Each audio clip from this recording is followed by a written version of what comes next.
It's Wednesday, May the 3rd. This is Wager Talk Today, every Monday through Friday, noon Eastern, 9 a.m. Pacific, live here on Wager Talk TV and archive 24/7 on YouTube. And don't forget about the audio versions, the podcast versions as well on your favorite listening devices. I'm Steve Merrill, filling in for the Prez. He'll be back on Friday, and that's my co-host Teddy Covers. Middle of the week, Teddy, third day of May, third show this week. And keep those questions coming in the live chat on the side. Also in the comments after the show, we are answering your handicapping questions every day of the week here on Wager Talk Today. But before we get to that segment, Teddy, we got some great guests for Wednesday. Who do we have on? We sure do. Adam Trigger is going to lead us off. We're going to talk a pair in MLB with Mr. Trigger. Mets, Tigers, Mariners, and A's. And what bettors learned, we're going to talk about NBA injuries and how much they matter. Got to talk a little bit of association for tonight. Carmine Bianco is going to join us next. He's going to break down a pair in NHL playoff action, the Devils and the Hurricanes, the Oilers and the Golden Knights.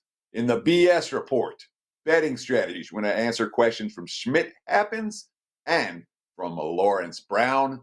And of course, Arthur DiCesare, the risk supervisor over the Westgate Race and Sportsbook, Superbook Sports here in Las Vegas. We'll close out the show. We'll get some answers from the other side of the counter when it comes to what's going on in the betting world right now. So, hey, today's a loaded show, man. Stick around. Let's get into it. So we got MLB, NBA, NHL, but don't forget we also had some NFL talk yesterday. If you missed the Tuesday show, go back and watch the replay. Teddy did a quick rundown of every one of the opening lines of the season win over-unders for the NFL came out this week. And we talked about the Westgate numbers. And guess what? As you said, we have Arthur DiCesare on here a little bit later.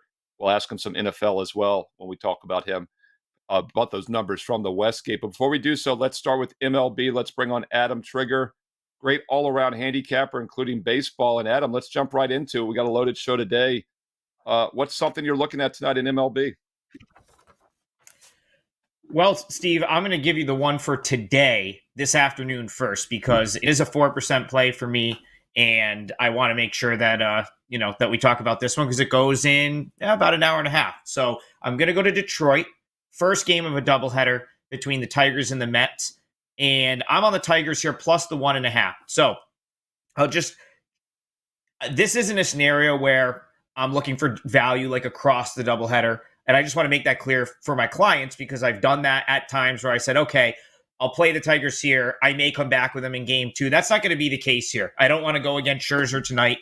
I like the matchup for the Tigers in game 1, but because of how the sort of chips fell here with this series and the fact the Mets have had a number of rainouts of late, they're not playing great ball, and they get their ace back tonight.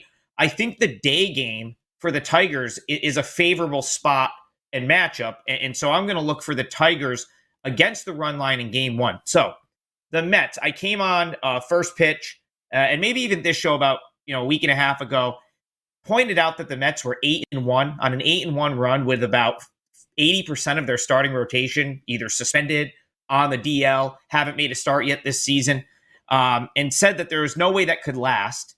And I'm actually kicking myself for not making more off of that sort of sentiment because they've now lost 6 of 8.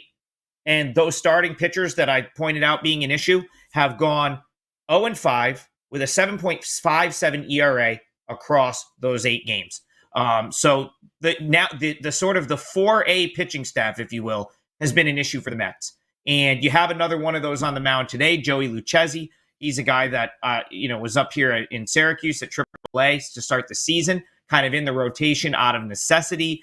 Had a good start against the Giants, got knocked around by the Nats. I have him as more of a AAA guy at this point, so I'm willing to oppose him here because the Nats and the Giants, I know the Tigers lineup isn't great, but neither really is the Giants or the Nationals. So probably similar caliber lineup. And I think the Tigers, I think it's a good matchup for the Tigers who really need to get something going offensively. They could get something going off Lucchesi, in my opinion. Joey Wentz goes for the Tigers. He's probably going to keep them in this game. Like if you look at, a couple of his starts recently, Giants, Orioles, he gave them the Tigers a chance to win. And when you're getting a 1.5, that's really what I'm asking for here. And then the spot, I just like that the Scherzer game is tonight. The atmosphere, there's probably going to be no one at this game. If you've seen some Tigers day games in the early going this year, there hasn't been many fans. And I think that's a deflating atmosphere for both teams. and maybe a little bit of an equalizer here. So with all of those things considered, I just think the 1.5 head start is priced a little, more affordable than it should be. So I gave this out plus 1.5, minus 120. There was some minus 115s earlier as well to my clients, and it's a 4% client play for me this afternoon. So, Adam, you talked about the Tigers lineup, and you're like, they have to start hitting. Tigers haven't hit all year. They scored 4 runs or less 12 times in their last 13 ball games.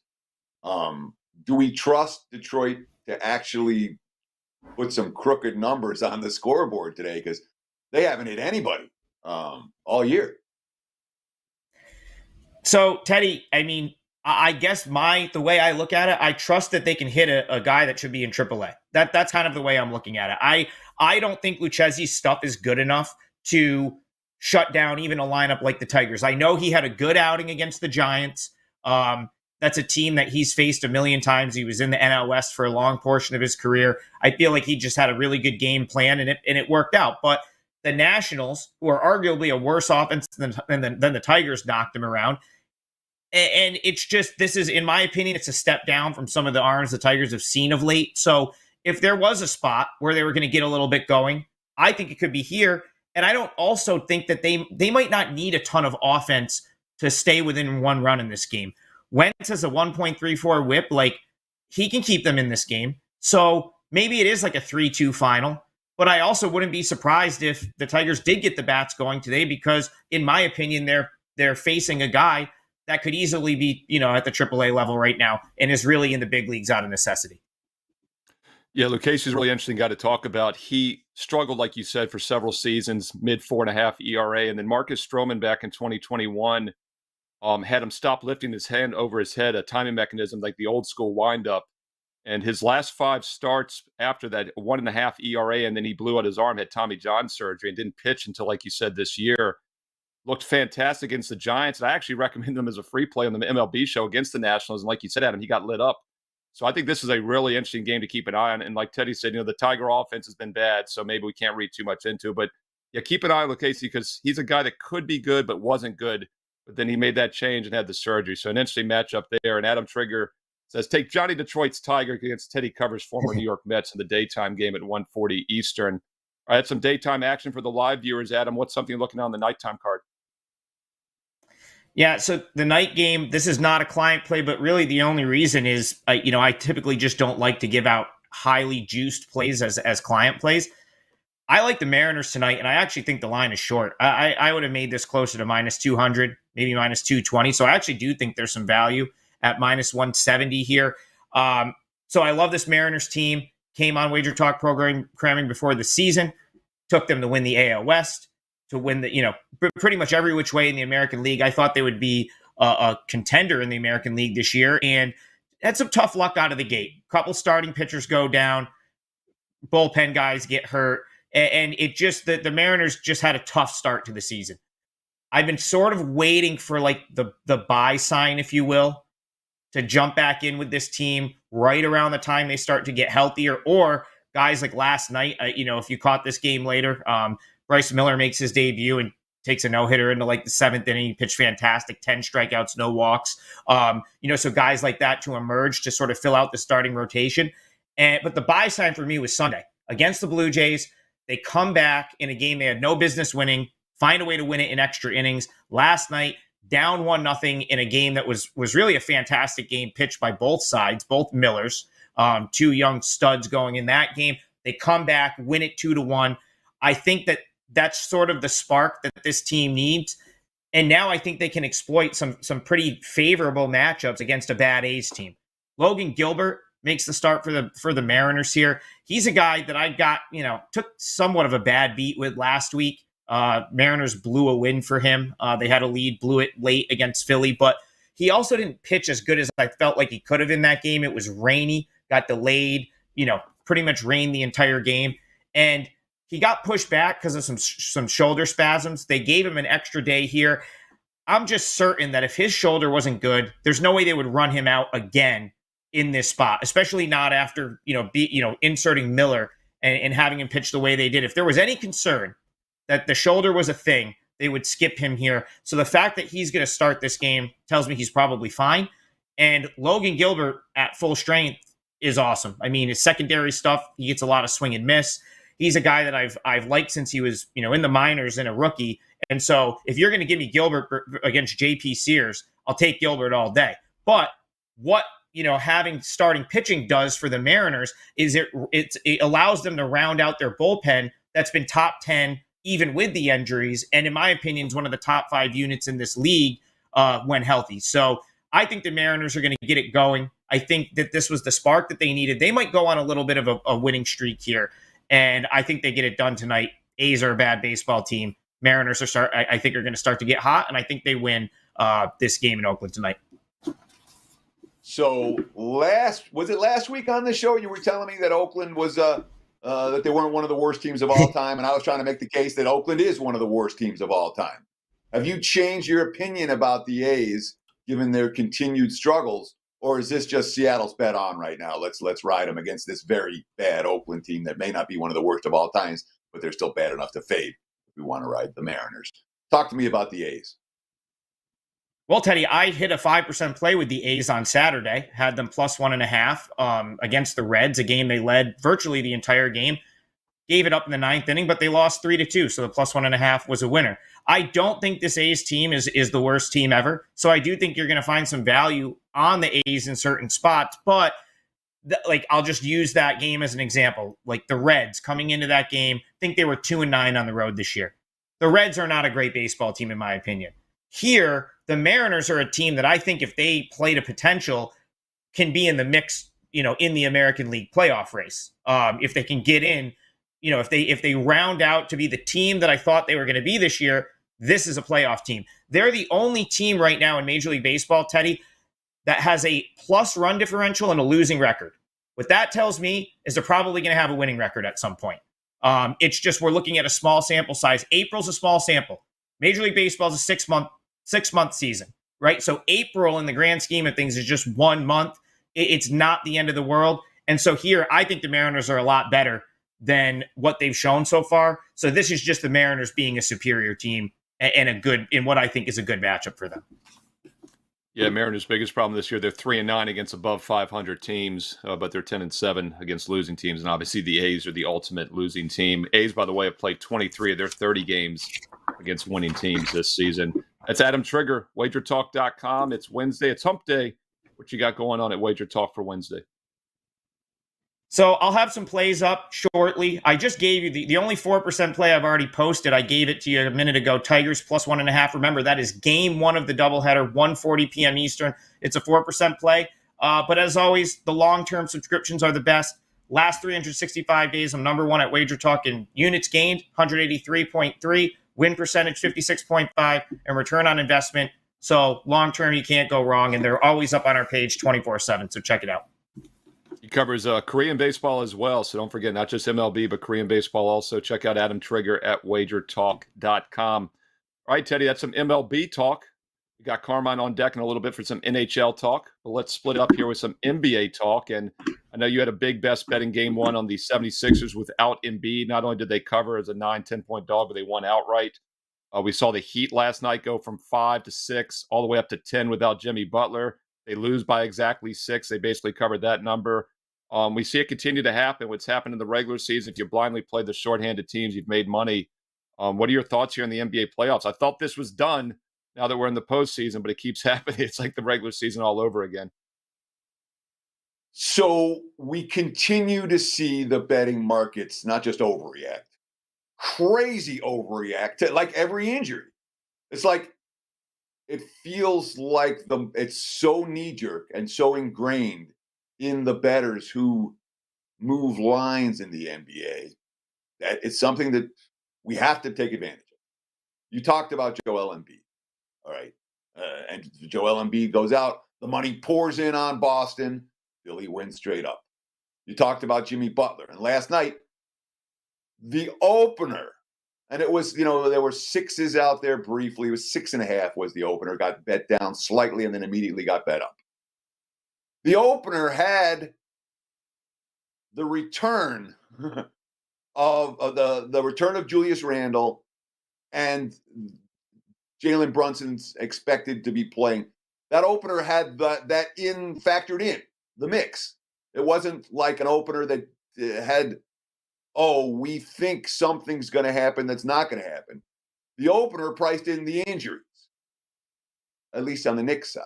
And then with Butler out, it moved. And then when everyone from the Knicks was in, it moved even more. And you saw a line that was 5.5, as low as 5.5, briefly, move as high as 11. DeJounte Murray, remember that game for Atlanta? A week ago? They're in Boston. The money pours in on Boston. Oh, DeJounte Murray's out. The Hawks are done. No, they won straight up. Ooh, Draymond Green's suspended, and the Warriors are down 0-2. Oh, well, and the Warriors are not down 0-2. They're down 1-2, and they end up winning the series. It's happening again and again and again. The markets are overreacting to every NBA injury. Note the one for, is it tomorrow or the day after? Doesn't matter. Chris Paul out for Phoenix. The money's showing for Denver. Do with that info what you will. Steve? Yeah, it's actually Friday night because Gabe Morency and I were doing Sports Grid late last night, and we've talked about that game in advance. And that line was, I believe, 5 down to 3.5 now. We were just talking about that last night with Chris Paul, questionable. You still got Devin, but you got Booker and Durant, two of the best players in basketball, still in that lineup. And don't forget, as you know, Teddy, the reason the Sixers won that game is because James Harden, another perennial all-star, put up 45 points in Embiid's absence instead of having maybe 20 points if Embiid had played. So, there's a lot of other good players on the court. That said, your Paul Reeds of the world. Paul Reed was a starting center for Philly without Embiid. Your role players. Right. These guys are NBA players, okay? They could step up for a game or 2 or 5. They're not also Rans, all right? And it's not just, you have the Hardens who can pick up some of the slack, but you also have the Paul Reeds who can pick up some of the slack. And the markets just give no credit whatsoever. The teams with the Paul Reeds or the DeAndre Milton. Right, and I've said that in the NFL when we have quarterback injuries, it's not how much the starting quarterback is worth. That's a very misdirected way to look at things. It's the gap between the starter and the backup, how much that is worth. And that's why we're pointing out pro sports here. And you got to be careful in college basketball because there could be a huge drop-off between the number 5 and the number 7 player. In the NBA, there's no drop-off hardly between a 4 and a 7 or a 5 and a 7. These are all college all-stars. And I think there's a human nature element as well, Ted. Teams often overlook the other team, maybe get a little complacent when the superstar's out. And something else to keep in mind now in the years of the age of analytics, these teams have a tough time making adjustments when they've scouted a team or they have all the analytics with Embiid in there instead of some backup centers. So there's a lot of moving pieces that make sense. We talk about trends and systems, Ted. They have to make sense on a simple level. And I think this one makes a lot of sense. And it's something, in my opinion, will continue to work until we see the market not over adjust. And I've been in Vegas now 25 years. I have not seen the market under adjust for NBA injuries at any point during that span. Maybe it comes. It certainly hasn't come here in the postseason so far. Yeah, and Teddy, all we've seen is overreactions and over adjustments again and again. And you could almost make an argument that they need to adjust the other way because, like you said, these teams are winning outright. The Sixers win outright, right? Miami basically covered from start to finish on that 5.5, 6 up to 11. It was really so they could just keep the normal line up there, and you can make an argument there's value with the other side, which is very counterintuitive, and I don't think it'll ever get to that point. So, yeah, it's something to keep in mind, an eye on. I've talked about it for a couple of years now. If you blindly play these situations in the NBA, you fit well over 60% ATS, probably even higher. It's something that's been working really well. Any other thoughts? The Knicks. Just last thing, the Knicks were up by 8 last night, and then they proceeded to turn the ball over on the inbounds, and 8 went to, or they gave up a bucket and then turned the ball over on the inbounds, and 8 went to 3, like that. Ended up winning by 6. Missed 3 free throws in the last 40 seconds, which would have made a difference for some bettors, many bettors, including my clients and I. Yeah, don't forget this. I know because you watched the game money. The Sixers are down 7 in the first quarter. They were down 12 in that game at one point and come back to win outright. So it is interesting. Also, teams sometimes take their foot off the gas a little bit in those situations. But that's how the NBA is, of course. A lot of random variance when 220, 230 points are being scored.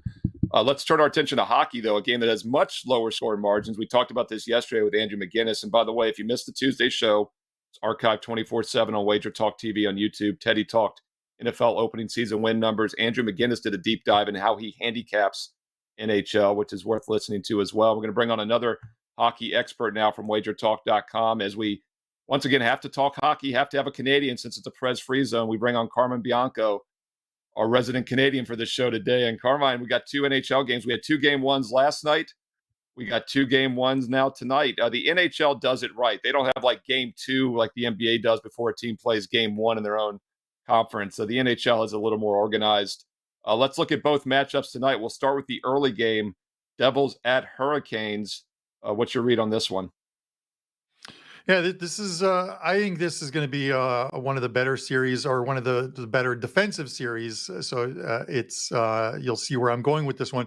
These are 2 teams that the number 1 seed in the Metro, wasn't decided until the last week, in the last game of the season, with Carolina winning the Metro by a point over New Jersey. So had things changed, we'd be playing this game in New Jersey. But this is one where if to use one word to describe this series, it's going to be defense. And you look at the line, the over/under is 5.5. It's juiced to the under, and rightfully so. The Canes only allowed 29 shots on goal, an average of 29 shots on goal with the Islanders in that 6-game series. Only 2.5 goals per game in that one as well too.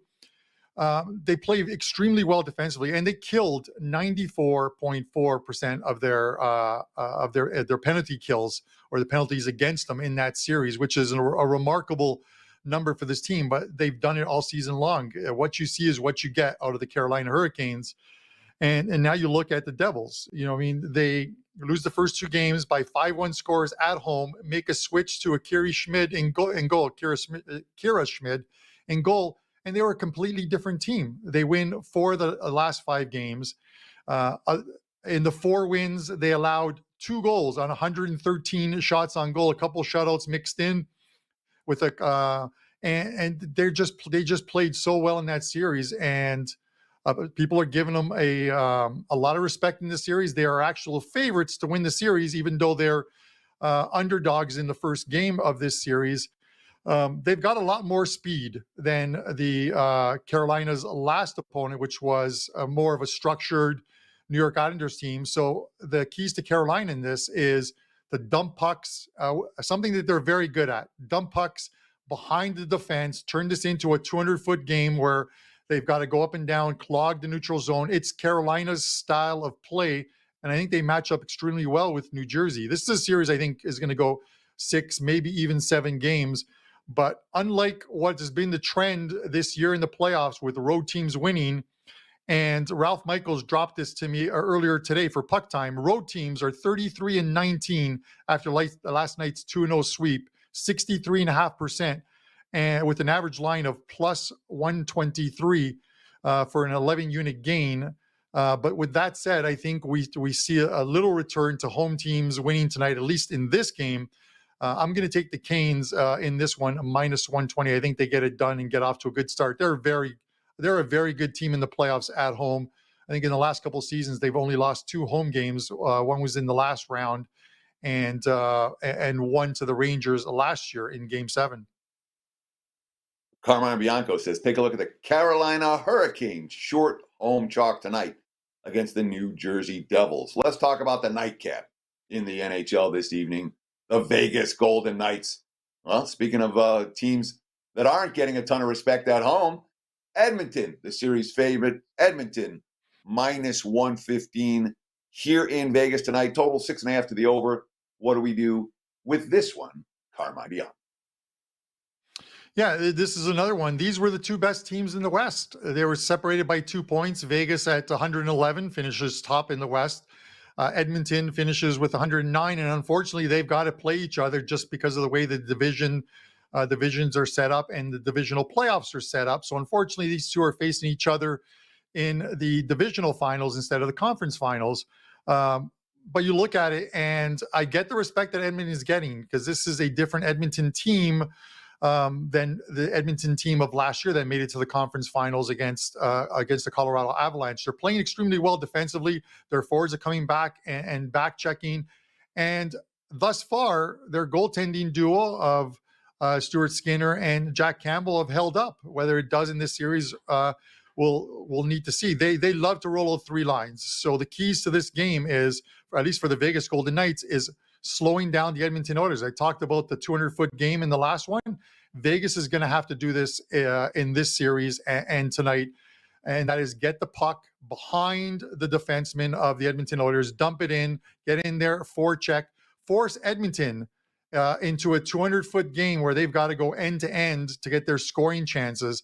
And if they can do that, they can hopefully keep this Edmonton team at bay. The one problem I see here is discipline. Even though the Vegas Golden Knights were the best team as far as the fewest amount of penalties, they only took 243 penalties during the regular season. Their penalty killing was terrible, and it was terrible in the last round against the Winnipeg Jets. Even though they won that series 4-1, it was a depleted Winnipeg Jets team. They're now facing an Edmonton team with McDavid and Draisaitl, and those guys are going to get extra shifts against that Vegas third line, the Vegas fourth line, the second and third defensive pairings, and they're going to have to keep those guys at bay to win this series. If you look at correlation, Teddy, if you like Vegas, you take the unders in the games because they're not going to get into a shootout with the Edmonton Oilers. If you like the Oilers, you're going to take overs in games because they're going to score some goals. In the last round, Edmonton clicked on 56.4% of their power plays against the LA Kings. You take a penalty, they're going to make you pay. So Vegas has to be disciplined and stay out of the box. And that is tough against a high flying and fast-paced team because they get behind your defense and you take penalties. I like the Edmonton Oilers tonight in this one. You're laying a small price at -115, and this is right maybe where that road trend continues of that 63.5% that's happened thus far in the playoffs. So I like the road team in this one and the home team in the previous game we talked about. Yeah, and Carm, we've talked about this a bit this week on the show that home ice definitely less valuable in the NHL than it is maybe in the NBA as far as home court advantage. Game sevens, especially 58% for home teams. NBA is almost 78% game sevens over the years. That's Carmine Bianco, not only a great human being, but also a great NHL handicapper. In fact, he's up over 138 units of profit, regular season, postseason combined, and he is number one all sports combined the last 30 days, up over 84.5 units at WagerTalk. Might not be a bad time, Carm, to jump on board your NHL playoffs. What do you have going on at WagerTalk.com? Yeah, as far as today, 4 plays in soccer that go at 3 p.m., 5 plays in the NHL tonight, 3 player props and a couple of plays as well, too, on tonight's games. And so that one day all access is not a bad idea. And the rest of the NHL season, right through to the Stanley Cup Finals, is $179 on my page as well, too, which is a pretty good deal. We're having a very good playoffs thus far. We're up 46 units, and we'll look to keep that going in round 2. And, of course, the conference finals and the Stanley Cup Finals. Yeah, I mean, specialization and diversification are 2 great ways to go through life. And Carm specializes in hockey, soccer as well, something Teddy and I don't cover. It's a great way to diversify your portfolio. And he gave you the 2 games tonight, but as he said, he has player props also. Some great value with those player props in the NHL. So check out Carmine Bianco, WagerTalk.com. All right, we talked some MLB, some NBA, some NHL.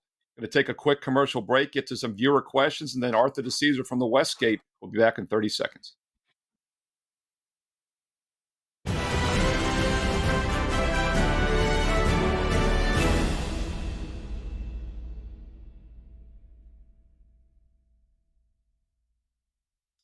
Have you checked out all the new handicappers at WagerTalk? If not, here's your chance.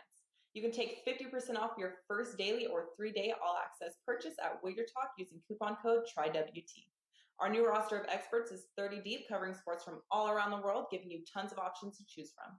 All you have to do to redeem this offer is go to WagerTalk.com, choose a handicapper of your choice, and use coupon code TRYWT at checkout, saving 50% on your first purchase. We are back, Wager Talk Today, live here on Wager Talk TV and archive 24/7 on YouTube. And we do our BS segment, Bettors Strategy segment here. And Teddy, going to do a couple quick questions. And by the way, viewers, please put the questions in the live chat on the side and also leave them after the show in the comment section on YouTube, as we are answering them each and every day of the week here on the show. And even you podcast listeners, we had one email into customer support. They heard of the podcast and wanted to ask a question. So support at WagerTalk.com if you're unable to leave them here on YouTube in the comments section below.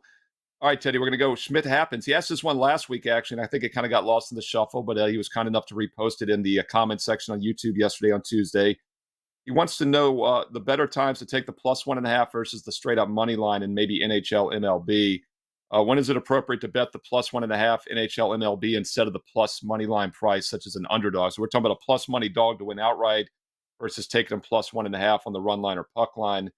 And also, is there any value going even more extreme and doing alternate lines, maybe 2.5, -2.5 at plus money on favorites or these sucker bets? Teddy, I got a couple thoughts on these, but I want to get your thoughts on it first. So the question, when is it appropriate to bet +1.5 or -1.5? Do you want to lay a half run with a first 5 MLB line? Do you want to get involved with some of the alternative run lines, -2.5, et cetera, et cetera? The answer is there is no answer, flat out. There's not any system that's going to put you on, say, this is a good time to lay 1.5, this is a good time to take 1.5. It comes down to your own personal betting preferences. I bet a lot fewer run lines now than I used to in MLB. I'm much more willing to lay a price with a team and not ask them to win by margin, just ask them to win, which is what they're trying to do. I very rarely take +1.5 in MLB. Very rarely, meaning almost never. Maybe with a very short total game, I might consider it. But in general, I want the proper plus price payout when my team wins, and they're only going to lose by a single run of less than 20% of the time, in the 13 to 15% of the time range. So that said, that's priced into the number. You're not going to find the market is efficient in this way. You're getting the right quote unquote number, whether it's -2.5, whether it's -1.5, whether it's -0.5 first 5. It's not like the markets are dealing bad numbers. When it comes to how I'm going to bet run lines, a lot of times I want, if I'm laying, I want a favorite that's hitting the ball and putting up runs in bunches. If I'm playing a dog, I want a bullpen that's getting outs. But those are just general thoughts. There is no rule. There is no when is it appropriate. It's appropriate when you think it is. Steve? Yeah, a couple general thoughts as well from me. First of all, I'd say you kind of want to be consistent before the season. Like you said, Teddy, you're either going to play some bigger money lines, play it consistently, or you're going to play run lines because you're going to lose some games when you're laying -1.5 even money. You're going to lose some games by one run, but it's going to make up for those times that you lose outright as opposed to laying -170, -180. So you want to have a game plan beforehand so you don't start second guessing yourself. And keep in mind, there are certain situations, certain teams. We've talked about the Dodgers the last couple of years. When they won by margin. And like Teddy said, that's because they were a good offensive team, the best offensive team in baseball. But when they lost outright. So the Dodgers the last few seasons have been either playing -1.5 or take the other team outright plus money. And one other thing I'll say about the bigger ones, the adjusted lines like -2.5, I don't want to call them sucker bets, but you do have to be careful because once again, the house edge, the margins, the splits become much, much larger. In fact, just looking at the screen today, you've got -2.5 +200 in the Houston game. The Giants are -260. That's a 60-cent line. Another book had the Dodgers -2.5 +265. Phillies +2.5 -340. That's a 75-cent split. And once again, run lines are all 20-cent splits. And we talked about this yesterday. There's not many books left, but some of them still do have the true 10-cent money line. So there again, you have a little bit of a less of a house vig on the money lines if you're getting a 10-cent line versus a 20-cent run line. So that's stuff to consider when looking at the alternate lines as well, but have a consistent plan throughout the season. Schmidt happens. Thank you for your question. And one real quick before we get to Arthur DiCesare, let's look at a question from Lawrence Brown. Lawrence says, I live in Northern Nevada and regularly come to Vegas. How can I meet up with the WagerTalk pros that make me so much money and buy them some food and drinks? Teddy's in Vegas. He'll take up a free meal whenever you get a chance, Lawrence. But I've got a quick answer to this. You can meet all of the WagerTalk pros, including the non-Nevadians, on August 19th, Saturday, August 19th at the Westgate. That's our annual meet and greet this summer. More information to come. But once again, pencil in August 19th, that Saturday at the Westgate for a meet and greet. You get a chance to talk to all the pros from WagerTalk.com. And one other guy that might be there, we didn't get to see him last year, but hopefully he'll be there this year, is Arthur DiCesare, risk supervisor, risk manager at the Westgate Superbook in Las Vegas. And Arthur, hopefully you'll be there on August 19th. But if not, we get to catch up with you every Wednesday. Prez is in town, so put your earmuffs on. He might come a call-in. Arthur, welcome to the show. And let's jump right in. We only have you for about 10 minutes here, but Teddy went over the opening over-under season win totals yesterday in the NFL. Just wanted to get your quick thoughts on that and if you've seen any movement. Yeah, gentlemen, pleasure to be here as always. For us, and I'm glad you brought it up, Teddy, we normally would have waited for the schedule release. Obviously, the draft happens, all these type of things go on. So, draft schedule gets released end of this month, something like that. We just had to jump ahead of it. We're in this position. We've talked for years on the show, sometimes kind of going with the times and the way the times go. We couldn't wait. Too many people had it posted. We didn't really want to be the last. Obviously, we weren't going to be the first. So we figured once the draft happened, our guys went in the lab and they started working on numbers. And that's why we have the numbers out earlier than we normally would. For me, I don't think there's any more, movement really to speak of yet. The teams that you would think that are on top of the board are on top of the board. The Chiefs, the Bills. Obviously, the Raiders always get some interest in town. The Jets are getting interest with Rodgers. But I think for me, the biggest thing was we had to release the lines probably a month earlier than we would have. So how does the action come in on these, Art? Is it real slow when it first opens? Do you expect to see a fair bit of action, or is it likely going to be after that official NFL schedule release? Now, we know all the opponents that teams are facing, but we don't know any of the schedule nuances yet that, for a handful of teams, that's likely to make some difference in terms of how the markets react to these NFL win totals. But for most of them, it probably won't. When do you expect to see the action start to get a little faster and furiouser with these NFL wins? Yeah, it's been slow, Teddy. They've been out for, a handful of days now. But I think the point on the schedule is key. I think some people use the schedule, and like you said, when a bye week is, maybe what, a tough 4 to 6 game stretch is. Maybe some team has a really tough opening 6 weeks or a really easy 6 weeks at the end of the season. I know for me, when I play my over-unders, and, I'm no professional bettor, but, I'm a guy who likes to dabble in some totals. I definitely like to look at the schedule. And like you said, we do know the opponents, but we just don't know the way it's going to fall for teams. So, I understand, too, that some people are going to compare our numbers to other shops, and they're going to shop around and get the best numbers. So for us right now, it's obviously just trickling in, but we'll start to see it rev up, too, because a lot of people too still are focused on the NBA and NHL playoffs. So, that plays into it as well. Great segue from Arthur DeCesare. I'm going to ask him about the NBA playoffs and NHL. Chime in there as well if you'd like, but I think the NBA is what Teddy and I focus a little more on. Your thoughts so far in the NBA? Teddy and I talked about how blindly playing on these shorthanded teams continue to cash. How tricky has it been for you all with these injuries, setting these lines, and any other playoff thoughts?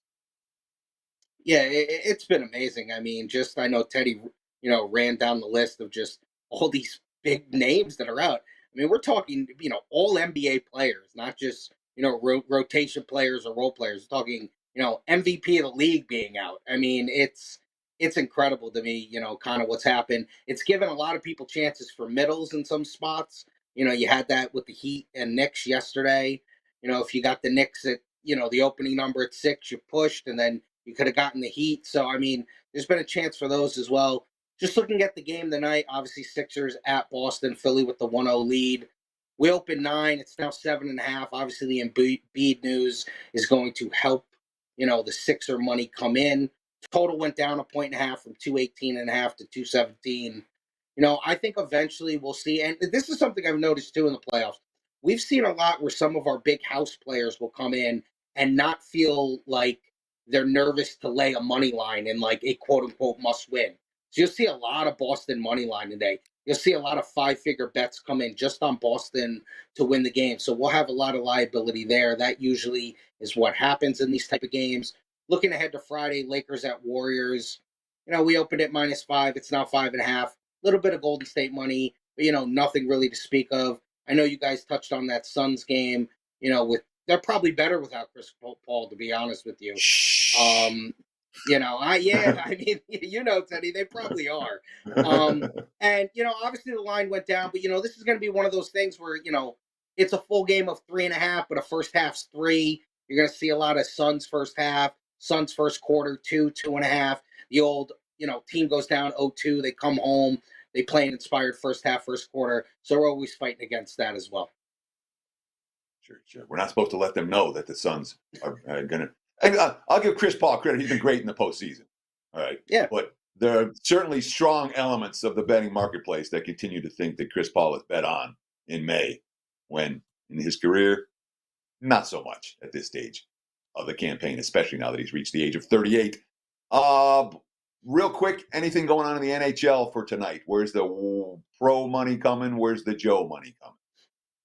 Sure, obviously it's a big night in Vegas, with the Knights having a home game and probably the most compelling second round series. And not just saying that because it's the Knights. I mean, two best teams in the West, like Carmine said. Obviously the Oilers with all the star power. The Oilers are a good. I mean, it's not like they're a $2 favorite in the series, but minus 160, minus 165 to win the series. A little bit of Oiler money's come in. It's minus 115 as an away favorite. Total kind of flipped. It was 6.5. The under money was minus 115. Now it's over minus 115. So, I think that's because people think the Oilers are going to win the game. So there will be scoring in the game.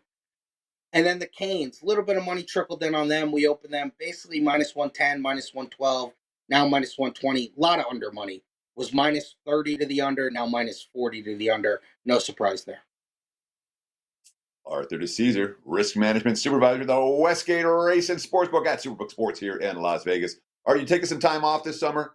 You getting a vacation in, or not so much? Yes, Yeah. I actually, I don't even want to say this. It's like the Chris Paul thing. I turned 40 this summer. So I am going to take a little bit of time off for the 40th and, kind of recharge my batteries here. But yes, I will be taking a little bit of time off. Good for you. You deserve it. But before you take some time off, anything going on in the MLB card today? What stands out to you in terms of the early action in baseball on Wednesday? Sure. Teddy, I think it was either last week or the week before. We talked about Boston and their totals. They've obviously had a lot of overs. They've been scoring a lot of runs, giving up runs as well. The Blue Jays Boston total was 9, now 9.5, just to the under minus 120, but did see a half run move there.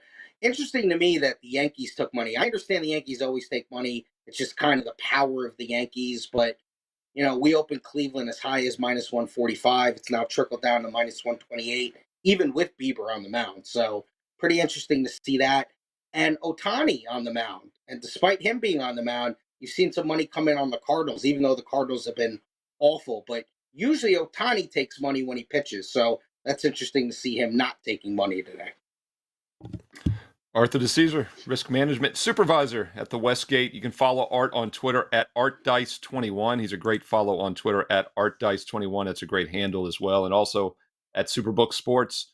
Arthur, what else going on at the Westgate this summer? I know you got the 105 juice for the football season. What else you got going on this summer at the Westgate? Well, this weekend's a big weekend, Derby weekend. I mean, True. We got a lot going on this weekend. Obviously, Derby weekend is still a big weekend. It's still one of the most packed and exciting weekends in the sports book. Listen, folks, we still are a race and sports book. We still cater to our race players. With all the NBA and NHL playoffs going on, a good UFC fight card, and all the MLB, it's going to be a very busy weekend. And as I always tell people, if you need any help, kind of getting set up with any of the things you need for Derby weekend or fight weekend or playoff weekend, come down to the Westgate, ask for Arthur DiCesare, and I'll help you out with whatever you need. Arthur DiCesare, Westgate Race and Superbook. Don't be afraid to ask for him by name when you come to visit in Las Vegas. And once again, hopefully we'll see him on Saturday, August 19th at the meet and greet this summer. Teddy, great show. We'll do it again tomorrow and Thursday. A quick reminder, best bets are ready for Wednesday right now. I've got a buy the MLB, get the rest of my number one ranked NBA season for free right now on my page, Steve Merrill, WagerTalk.com. Take us home. Sure. That's going to wrap it for the Wednesday edition of Wager Talk Today. We'll do it again tomorrow, same time, same channel, 9 a.m. here on the left coast, noon for you back east. Between now and then, you guys know what to do, don't you? Enjoy the games, and best of luck with all your wagers.